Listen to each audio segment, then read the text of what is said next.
Hello and welcome back to All My Art and Soul, and thank you for stopping by. This week is part 2 of creating layers and layers, and as you can see, and if you saw the previous video, this is where I left off. And I know that these two needed some more layers on them, collage and maybe some paint, I wasn't sure, and of course some stenciling. But I wanted to leave these rather on the loose side, and I really like what's happening. So in this video, I add a few more layers and then stop, and I think I'm happy with where I have left them, but you never know. After sitting for a while, I might end up adding some more, but it's pretty fine. And stay to the end and see what happens. So, and don't forget to like and subscribe. And I do have a Facebook group with over 500 members now. And this is where we do all sorts of mixed media art, abstract art journaling, and affirmation art journaling. So if you missed that 30-day affirmation series in July, it's there for you to watch, view, or follow along and create. So I wanted some other layers, and as you can see, I'm still getting used to my new tools, my color shapers, but too much blue here isn't working. So, and I really liked all of the texture, of course, because that's what this whole, these two were about, starting with the gesso layers from the get-go, even though it wasn't really heavy, but you're starting to get a really nice texture layer at first and then move on from there. I think what I'm struggling with here is finding the right blue. This is the turquoise, and of course the teal is above it, which is a much warmer blue. And going the darker tone just wasn't working. So I'm gonna go back here, find some yellow, because that's really working. And I did alter, I brought in the turquoise in the Hansa yellow, I don't know deep, but I'll check, and I will leave the colors in the description below the video. And there's a lot of this stage coming up to the final stage, or the late middle stage, depending on these pieces. Sometimes can move a lot slower, a lot more careful, in that I don't want to lose anything, which is always the big struggle, right? And I didn't want to leave the characteristic of what was happening. I really like it. And these happen quite quickly, so that can happen as well. And I was thinking here, as you could see, bringing in some stronger yellow, but it will still be a little too powerful. So I'm going to work with some orange and just bringing things beside each other, bringing in that yellow ochre again, and just trying to not totally change. That was too pink. Isn't that interesting? And that is the part, what is it called? That neutral parchment with orange really turns into quite a pink color, and I'm not liking that. And I really like that red. So what I needed was a stronger orange, just a slightly different hue, but similar value. And I love working on more than one piece, because you can just let the other one sit there like I did, just move it to the side. And I love all the scraping and scoring through the paint, especially when you put a darker layer on top of a lighter layer. and you can get some really interesting things. So that area doesn't need any more to it, anything extra. Now I'm looking for some transparent layers with the tissue paper, or I believe this is the deli paper. Yeah, that looks good. Just needs a little bit counteracting diagonally. Yes, it'll take a lot of the dark away, but I'll trim that down.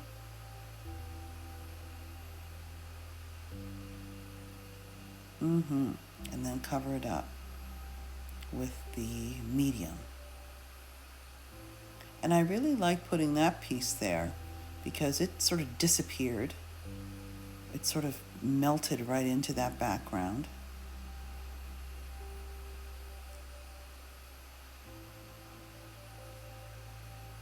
And it's really interesting how I got these bars and this line through this whole piece.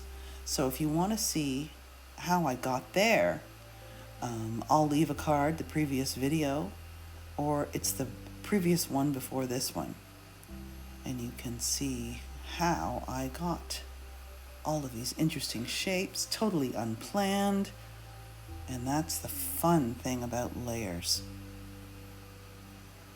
So I'm looking for a neutral piece. Oh yes, very transparent.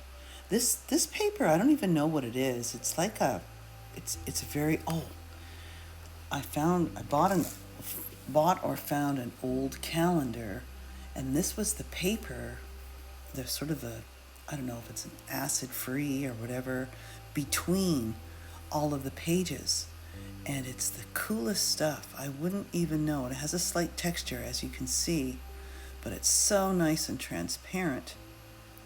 I wanted to add some interest to this area, but I wanted to still see it. So,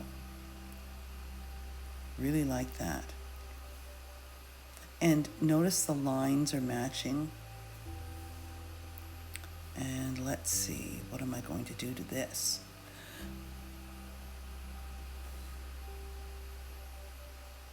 Oh yes, this little black and white piece I've been wanting to put in. And I will eventually find a spot for it right there. I don't know, looking at it now, I don't know if that's the best location, but I like how it's relating to all of the specs and the marks from the stencil that I use.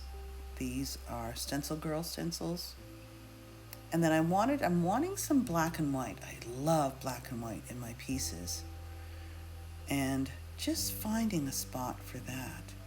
See, I love that bird shape or whatever it is, a cloud.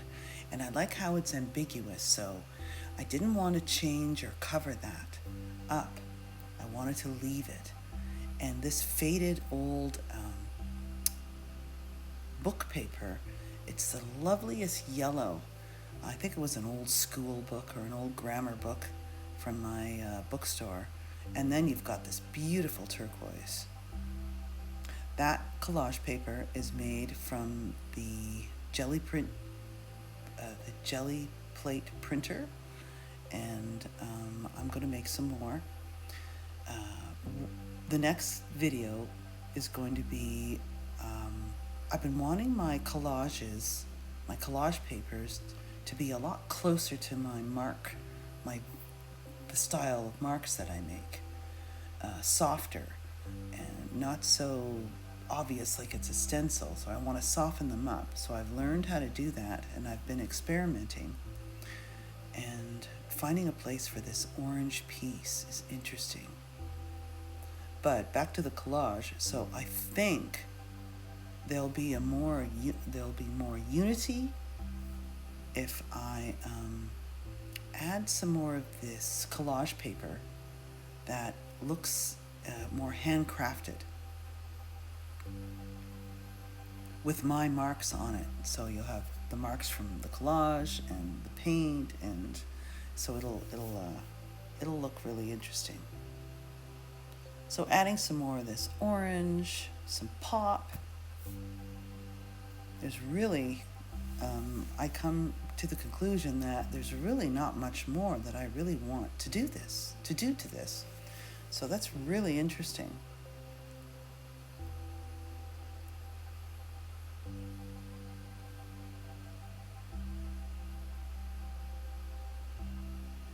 Maybe some line. And line contrasts really nicely with shape. But you can see now that I'm making a mess of this, it was just one of these sittings where it's just the brush would roll into the paint and I would, smudge this and smudge that. And yes, good. I'm glad I erased that blue. I did not like that. The orange on the orange is better, and that blue only coming over that far is much better. The yellow in that area looks so great.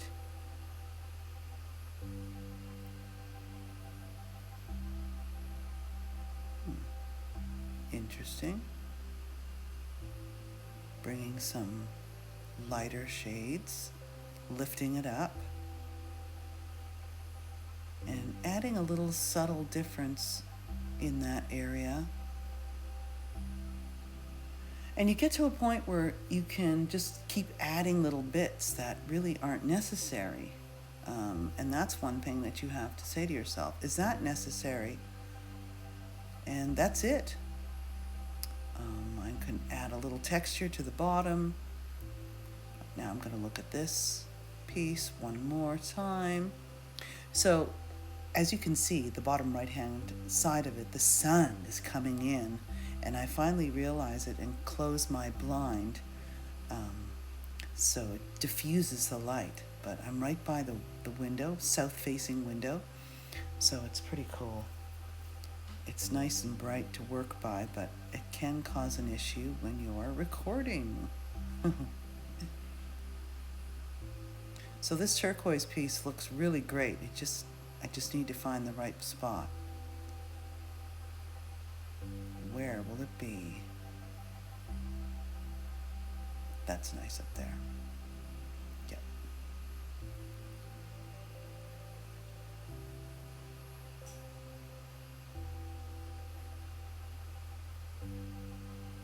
Okay. Oh, that's cool. So carrying on that white area, but in a different way.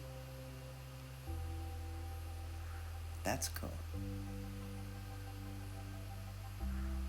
And those are pastels. They're not really doing much when the Posca markers can. And I'm just coming to the conclusion that we're done here. And so I'll let these sit. And one more little thing to do. There's always something. Oh yes, the little spatter. So I start with some turquoise. Then I realize, you know what? I would really love some black. Oh, some red. That's different for me. But I think I changed my mind, yes, and go with the black. Because the four little dots there, which are layered over top of the orange line, and then you have that vertical black rectangular piece. So that's right in that area is where it's going to go. And not too much. I don't want to add too many of those, but I just love that effect. Especially if there's drips and spatters and different layers. Yes, that's looking good. And then just the same, but not similar, but not the same to the other piece. And then these are finished up fine. All right. So I still haven't noticed the sun coming in there, so pardon the sunshine. Oh yes, we had to do a little bit of that, the white on the black, or the cosmos, or whatever, and in that little area there. And you have to be careful how thick or not your paint is for the shapes. And that's it. So these are done. So I hope you like this little series. And this is going to prepare me. I'm going to get much larger. I've been experimenting with this palette. And now I'll show you some close-ups. So if you're liking this content, please don't forget to like and subscribe. Check out my shop, which all of the affirmation art journaling pieces are up, in many art products and much more. And I will see you in the next video.